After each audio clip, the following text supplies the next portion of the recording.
It is officially the year 2025. Let's talk about some Pirates New Year's resolutions.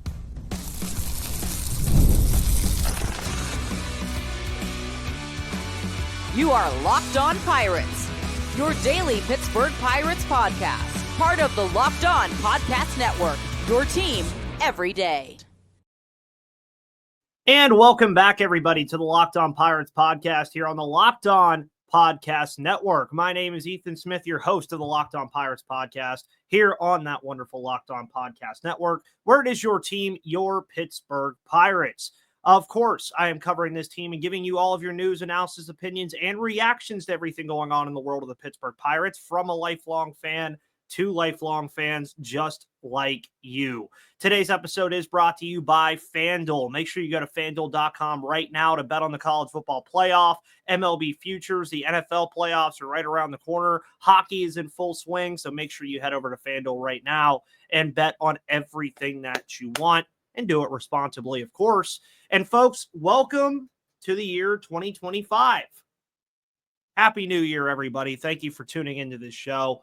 As you always do. Hopefully you all had a wonderful and safe New Year's Eve. Hopefully everybody is going to have a lovely New Year's Day. I'm sure hoping that I do, because Georgia plays Notre Dame tonight in the All-State Sugar Bowl. So hoping that the UGA Bulldogs can ring in the new year for me on a good note.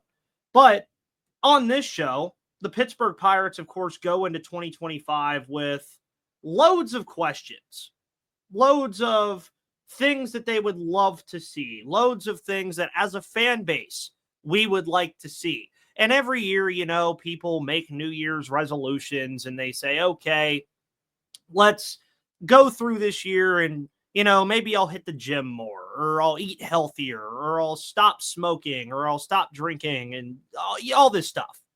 But when it comes to a baseball team, where do those resolutions come into play? Where do you think of what these resolutions could be? And I think the biggest one right off the rip that you can think of, that the Pirates, if they had to sit in a room and say, okay, resolution number one, we have to get this offense a little bit closer to where the pitching is right now. Because you look at what the Pirates currently possess on this roster, and on tomorrow's show, we're going to have kind of like a State of the Union, kind of just looking at where things sit currently at the beginning of 2025. And then obviously throughout the year, we're going to be channeling everything that's going on. But you look at what the Pirates have pitching wise, you have one of the best young pitchers that we've ever seen in Paul Skeens after his historic rookie season. And you only expect him to get better, which is absolutely insane to even say that Paul Skeens can get better. Excuse me. You have Jared Jones, who we spoke about on Sunday as potentially being a part of a Boston Red Sox trade that was in winter meetings. So if you didn't see that show, go check it out. But you have Jared Jones in that fold as well. Then you have Mitch Keller. You have Bailey Falter, who came off a pretty good 2024 campaign. And then you still have Bubba Chandler and Thomas Harrington and Xander Muth and Anthony Solometto and Mike Burrows and a Johan Oviedo that's coming back. So I don't think the team needs to be all that concerned about the starting pitching staff, because I think this team is starting to become very comparable to the Seattle Mariners, where the pitching is there starting wise, absolutely. And you know that every game you can get 6 or 7 good quality innings out of your starter on any given day, but the offense at some point has to catch up to what the pitching looks like. And the Pirates so far this offseason have only made one move to improve the offense, because we just don't really know how good Spencer Horwitz is going to be for this team. But that's the only move they've made to improve this offense so far. So I think the biggest New Year's resolution that you want to see from this team is maybe go get a shortstop that you can trust to hit the ball a little bit more than Isaiah Kiner-Falefa, who played way over his career averages in 2024. And you don't really know if he's going to be able to replicate that in 2025. So maybe you go get a shortstop that you can trust to man the position and give you some offensive firepower. The corner outfield. We've discussed the corner outfield all offseason. We've discussed the corner outfield since the season ended. And the Pirates right now have done nothing to really improve on it from the outside. Now, when you look at what they currently have in the corner outfield spots, I mean, yeah, you have Brian Reynolds, and of course you're going to have O'Neal Cruz in center field. So you're thinking, okay, those are taken care of. But if you're on FanGraphs right now, the projected right fielder at this current moment is Joshua Palacios. That's not something I think that you find ideal. And then you have, of course, Nick York and Billy Cook, who I think a lot of fans want to see get an opportunity in 2025. I surely do, because I do think there is something there potentially. Then you still have Jack Sawinski in the fold. What is he going to be as a right fielder? Is he ever going to take that next step and be the player that we kind of saw in 2023, where he could be a 25, 30 home run guy in his sleep? Are we going to see that? But there's so many question marks that are around that position, specifically right field now, that I just find it difficult that the Pirates, and I know it's January, they still have time, but I find it difficult that they haven't tried to do more to upgrade at that position and get a absolute known commodity at that position.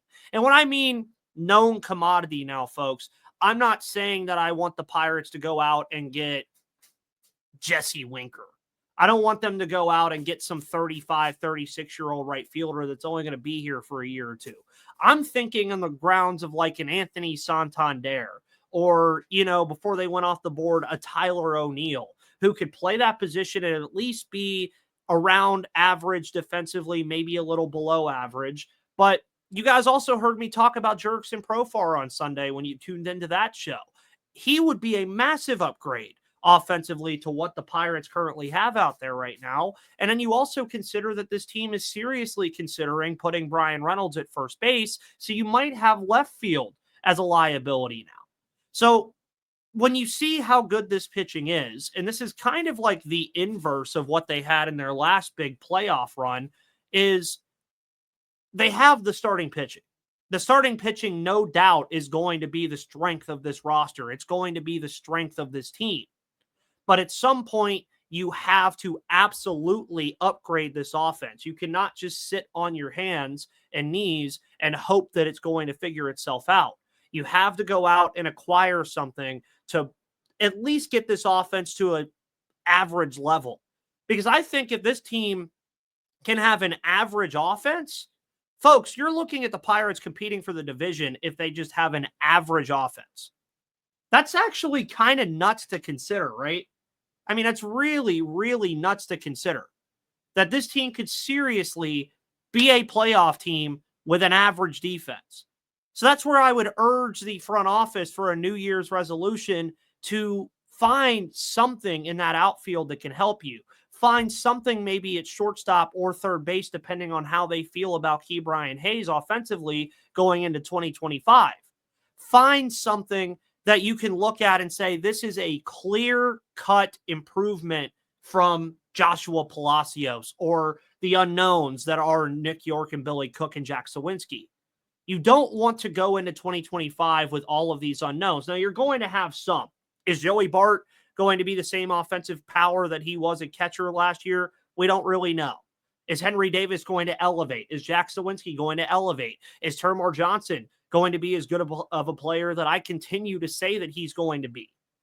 Is Nick Gonzalez going to continue to be very good at second base? What can you make of Jared Triolo as a utility guy? You're going to have all these questions, but if you can limit some of them, especially in the outfield where you need help, I think that it would go a long way with this team to get to the point where they want to be, which is winning more baseball games, being a competitive team, and on top of that, competing for a division. Because that's what we as fans want to see. That's what the front office obviously wants to see. And the division's there for the taking. I don't think that there's really a massive firepower team in this division. I just don't. I mean, if I had to be a betting guy right now, I would bet on the Cubs because the Brewers lost Williams and Adames in the offseason. But even the Cubs, to me, are just a team that's not unbeatable. They're not a superpower by any means. So why not go out and improve this offense, especially in those corner outfield spots first, and at least get it to where it feels like it's an average middle of the pack offense? Because a middle of the pack offense with this starting pitching staff can win this division. That's crazy to say. And it's a lot easier said than done to do this. I understand that. But there are options there. There's options for trades as well. We've seen teams upgrade at first base and on multiple different spots via trade over the last couple of weeks. And you have the troops, as far as prospects are concerned, to make those moves. So resolution number one absolutely has to be to improve this offense and at least get it in the same stratosphere of where this pitching staff currently is. We're going to get into some more New Year's resolutions here in just a moment on the Locked On Pirates podcast right after this.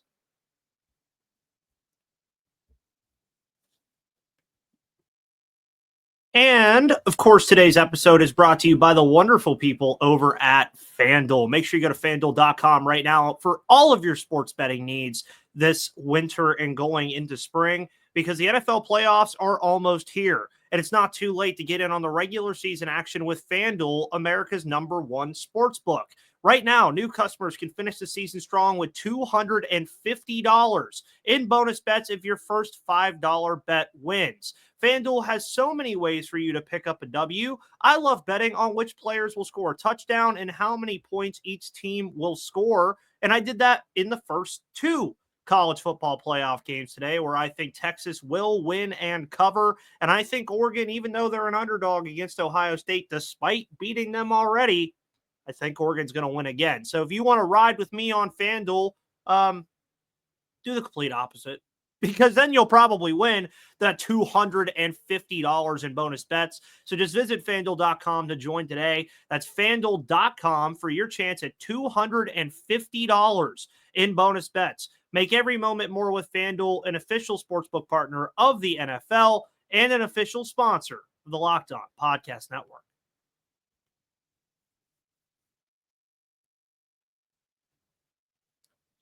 And welcome back, everybody, to the Locked On Pirates podcast here on the Locked On Podcast Network. It is episode numero uno of the year 2025. Again, I hope you all had a wonderful, safe, happy new year. Happy New Year today. Obviously, New Year's Eve last night going into the new year.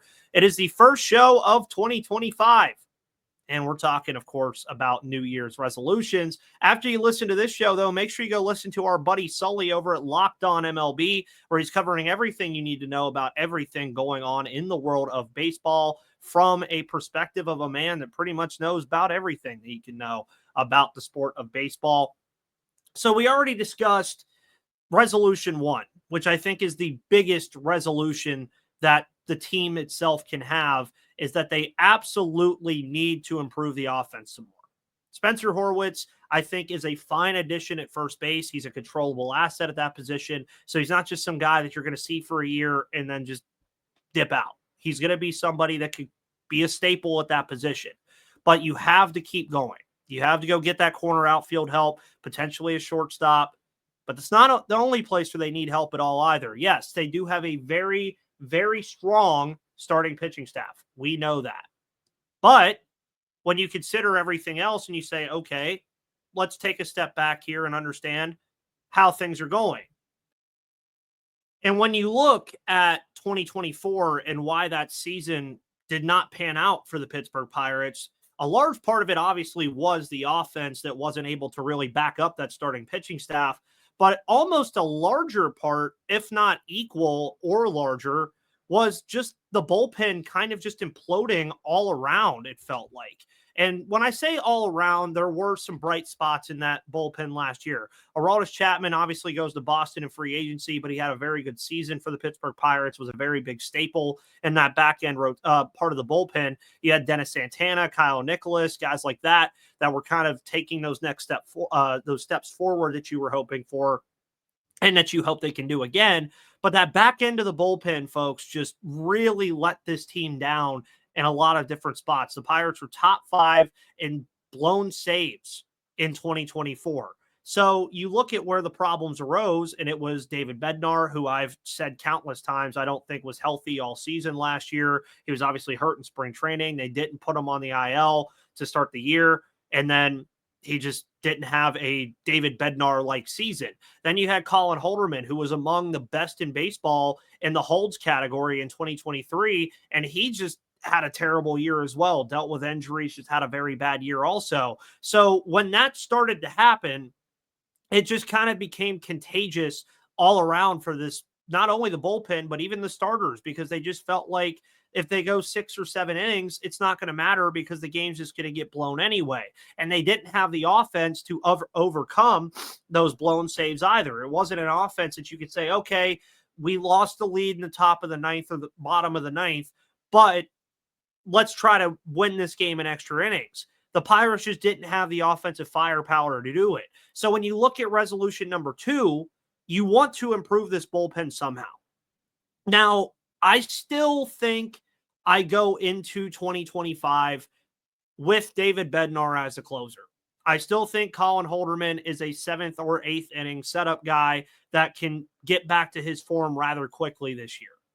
But outside of that, you then go back to what I was saying about the offense. You got some question marks. Hunter Stratton obviously has an injury late in the year, probably won't be ready right away. But you start looking at this bullpen and you start to wonder, you say, okay, you have, per Fangraphs right now, you have David Bednar, who again, I said is probably going to be the closer.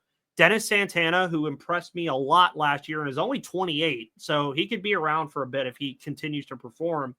Colin Holderman, who I already mentioned. You have Carmen Mlodzinski, a guy that impressed me quite a bit in 2024, and I think could take that leap as a pretty quality bullpen arm for this team, and that's what you hope. You then have Kyle Nicholas, who I already mentioned, but after that, it's a lot of not to like. You have Joey Wentz, who right now is the only left-hander in that bullpen on Fangraphs. Tanner Rainey, who is a non-roster invitee, and then Peter Strzelecki. So you start to look around and you say, okay, well, they only have one left-handed pitcher in the bullpen since losing Chapman now.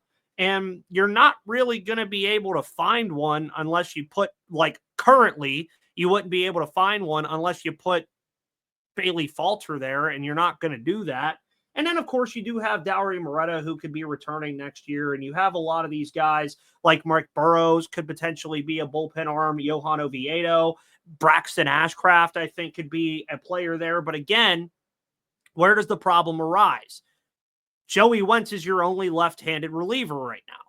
You have to do something about that. There are options there. One of the big ones that a lot of people are going to bring up, I believe, is Tanner Scott, who, if I need to remind myself, again, I record these as I'm like kind of recording them live. But yeah, I mean, you look at Tanner Scott and what happened here is he goes to the Dodgers, and that's, you look at that and okay, that was the guy. You wanted to get one of those guys. And left-handed pitching in the bullpen is always going to be a massive commodity. It just is. So if you're looking to upgrade it, you absolutely have to find a way to do so, because this bullpen, your starters are only as good as your bullpen is. And a lot of pundits will always tell you, you can't win games with a bad bullpen. It can't happen. It doesn't matter how good your starters are. It doesn't matter how good your offense is. None of that matters if you can't close out games late. And the Pirates were not able to do that last year. And if you even just win half of those games that they blew last year, just half, you can even argue 40% of those games last year, then you're looking at the 2024 season as a potential playoff season on top of, at least at the worst, an improvement. So you start to wonder how much this bullpen really matters, and it does. And of course, you have, Tanner Scott. You're looking at guys like Jeff Hoffman, David Robertson, Kenley Jansen, Chris Martin, Carlos Estevez, even Jose Leclerc, who I think would be a phenomenal addition. And Alex over at MLB.com discussed him a little bit, I believe either yesterday or today. Caleb Ferguson is a younger option. You have AJ Minter, who I think would be okay. So there's options there. But much like I said before with the outfield and potentially shortstop or other areas, you have to go out and get it. Now, free agency isn't the be-all, end-all on this either. I think the Pirates could absolutely make a trade for a reliever, buy low reliever, potentially a left-hander that can come into this bullpen and do numbers for them. But if they can have, again, an average bullpen alongside this starting pitching staff and hopefully an at least middle of the pack to not bottom of the pack offense, folks, I'm going to say it again, they could win the division with an average bullpen and an average offense alongside their elite starting pitching. That's what I think bugs a lot of us as fans the most, is that it's right there. Just upgrade it and it would work. And these are New Year's resolutions, folks, that are fixable. These are problems that are not problems that are just out of their control. These are things that the front office can absolutely fix. I mean, these are things that Reds fans are saying right now about wanting an outfielder. These are things about Mariners fans are saying right now about wanting to improve the offense. These are things that, the Orioles are trying to do with upgrading their pitching staff, or the Boston Red Sox are trying to do. But those front offices are actively trying to do it, outside of the Reds a little bit. But you're trying to compete in 2025 because there's people that are working for their job in 2025 in Ben Cherington and Derek Shelton. So go out and put the best product on the field that you possibly can. Because as Sully over at Locked On MLB will always say, put the 26 best guys on the roster that you can, obviously within reason of position. But you have to do it. And I think outfield has to be resolution 1. Bullpen has to be resolution 2. What's resolution 3? And why do I think it could arguably be one of the bigger ones?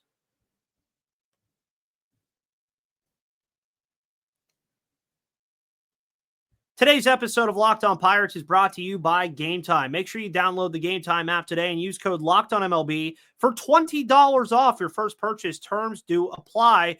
And I love going to live events, whether it's sports, music, theater, comedy, it doesn't matter. One of my favorite memories was attending a sports event last year, obviously going to see Paul Skeens' debut for the Pittsburgh Pirates, because the energy and the excitement were unforgettable. Now, Game Time has made it even easier to get tickets for your favorite events with their new feature, Game Time Picks. This feature filters out the fluff to show you only incredible deals on great seats, so you don't have to waste time searching through thousands of tickets. Recently, I looked into potentially going to the Steelers-Bengals game this Saturday, and on Game Time right now, it's some of the cheapest tickets I can find. And if I want to go, I can absolutely do it with Game Time. But the biggest thing I like about it is that you could take the guesswork out of buying tickets with Game Time, and all you got to do is download the Game Time app, create an account, and use code LOCKEDONMLB for $20 off your first purchase. Terms apply. Again, create an account and redeem code LOCKEDONMLB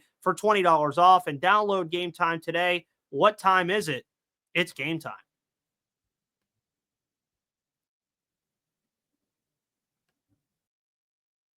And welcome back, everybody, to the final part of today's episode of Locked On Pirates here on New Year's Day of 2025, January 1st, 2025. And before we move into our final New Year's resolution for this Pittsburgh Pirates team, I do want to send my thoughts, prayers, and condolences to the city of New Orleans after that tragic event that happened last night. Hopefully, if anybody was there or,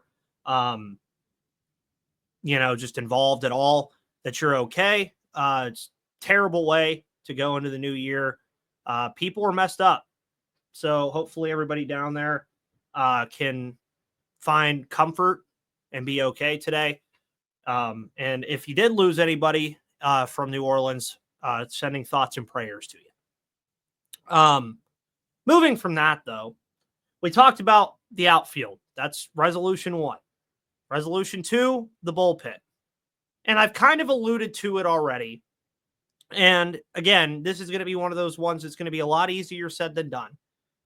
But when you consider where this team is and what their goals and their aspirations in 2025 should be, absolutely it should be to win the division, get to the playoffs, win the division, do that whole 9 yards.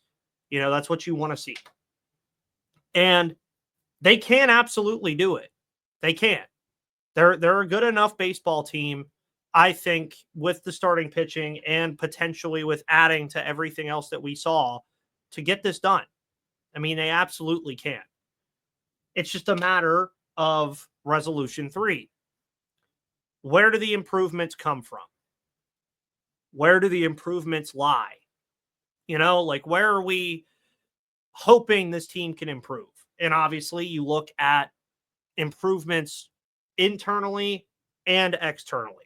I think you want to see a mixture of both in 2025. You want to see the internal improvements of some of these top prospects like Bubba Chandler and Termarr Johnson. Hopefully they continue to elevate and become impactful players on this roster in 2025 potentially. Then you look at guys like Billy Cook, Nick York. You look at the younger guys like Jared Jones even. You hope those guys continue to improve and get better. So you want to improve internally, but also with the last 2 points and resolutions I made, you want to also find external help to just put the whole puzzle together. I think that's the biggest thing that the Pirates are trying to do in 2025 is put the entire puzzle together. Are they able to do it? I think that's honestly the biggest question. And a lot of teams have that question. If you're not named the Dodgers, you probably have some kind of question of can all the puzzle pieces come together to make a run and be competitive? The seeds are there. For teams like the Pittsburgh Pirates, it's very rare that they get in these spots with having a starting pitching staff like this. Usually you see a lot of these lower spending teams are able to develop hitting, but not able to really get that top of the line pitching to put them over the hump. The Pirates already have that. Ben Cherington has done a very good job at evaluating pitching talent in free agency and, of course, in drafting guys like Paul Skeens, Jared Jones, Bubba Chandler, etc. The problem lies that they have not gotten the progression that they hoped out of guys like Henry Davis. We don't really know what Endy Rodriguez is going to be like yet. You don't know what Termarr Johnson even is going to be like yet. So you consider all of these things, and you just hope that the puzzle that already has a lot of pieces put together, you have Skeens, Reynolds, Cruz, I'll even throw Joey Barton there. You have the seeds of a good baseball team. But some of the puzzle isn't complete yet. And I don't think in baseball you're ever really going to truly have a complete puzzle. But resolution 3 is to get as close to completing that puzzle piece to being a competitive baseball team as you absolutely can. That requires going out and acquiring talent, making the team on the field better. Yes, we can have a whole other conversation about Derek Shelton and his ability to manage this team. Yes, we can have a whole nother conversation about Ben Cherington and his ability to field a good team for Derek Shelton. Yes, we can have a whole nother conversation about Bob Nutting and his unwillingness to spend more than what he probably could. Those are all conversations that you can have, but the Pirates could still be a competitive baseball team as they are currently constructed. I just like their chances more if they go to resolution 1, which is finding a improvement at the corner outfield spot, improving the bullpen as a resolution number 2, and finding a way to get internal and external improvements to complete that puzzle or at least get as close as you can. And if they can do all that, I think, folks, that you're going to really like what you see in 2025. Folks, thank you for tuning into the first episode of Locked On Pirates here in the year 2025. My name is Ethan Smith. Find me on Twitter at MVP_Ethan or at Locked On Pirates for all of your news, analysis, opinions, and reactions for everything going on in the world of the Pittsburgh Pirates from a lifelong fan to lifelong fans just like you. The show is on YouTube and all of your audio platforms. Like, subscribe, comment, and turn on the notification bell so you always know when Locked On Pirates is on your feed. And folks, have a wonderful New Year's Day. We'll be back tomorrow with a State of the Union on how I feel about the Pirates right now. But until then, we'll see you on the flip side.